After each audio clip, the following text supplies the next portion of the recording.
Hi, it's Dr. Mike again. I just wanted to pick up where I left off before. We were talking about how low can you go when it comes to the age of Fragile X kids, and how young is really the youngest appropriate age for starting a medication.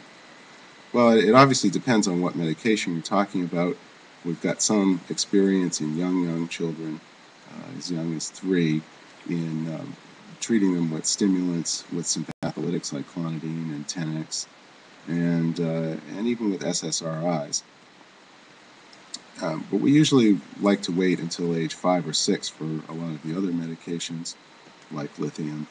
And nowadays, when we're talking about minocycline, we know that it has a lot of effects on growth in long bones and dental staining, and so we like to wait till at least age 5 to consider a trial of minocycline.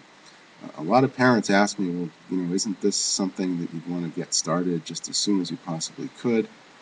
And my son is 18 months old or 2 years old, and wouldn't it be better to start now than wait till later? And usually I say, well, we don't really know that that's true. There are a lot of things that can go wrong in very young patients, and a lot of the side effects of these medications are very different in very young kids. And at that age, your brain is, it's not only still developing, it's just barely formed. I mean, a lot of the connections in a 2-year-old's brain have yet to be established. And so some of the side effects that these medications can potentially cause may be pretty intolerable in a brain that's that immature, whereas something like an SSRI is almost totally benign in a 20 or 30-year-old. There's almost nothing that can go wrong. Side effects are very rare. I would not assume that that's the case in a 2-year-old. So usually the stock answer is for some medications you can go as low as 3. For most medications, you'd really like to wait until age 5 or 6. And I would include lithium and minocycline in that group, even though those are really the only 2 medications that we've got any kind of evidence those medications actually affect the core biology of Fragile X. Even so, they have side effects that could be potentially very serious in a very young child. Now, it may well be that this risk-benefit analysis will change over time, and as we have more evidence of benefit, we may be willing to tolerate more risk. But right now, we're still developing that evidence, and so I think it's a lot to ask of any treatment that you want to institute it in a 1.5-year-old infant who doesn't even have any of the target symptoms that these medications are traditionally used to treat. So that's a good way to approach it. Think of it as a risk-benefit analysis. You're always trying to weigh the risks against the potential benefits.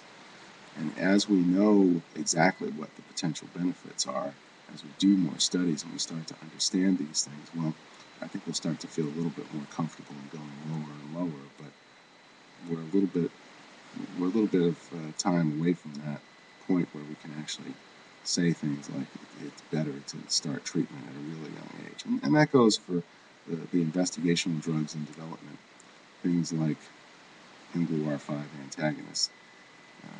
We are going to be testing those in adolescents and adults at first, and then hopefully children down to age 6 eventually. And I think as we get more and more experience treating 6 and 7-year-olds, we'll be willing to start treating 4 and 5-year-olds off-label, of course, with those medications. I doubt you'll ever see indications for very, very young children. But our experience so far with minocycline has been that, if anything, the observed improvement that we see is better in young adults than it is in very young children. So a lot of times you try these medications and you don't really see much in a 3 or 4-year-old. And when you try them in a 30-year-old, you see amazing things.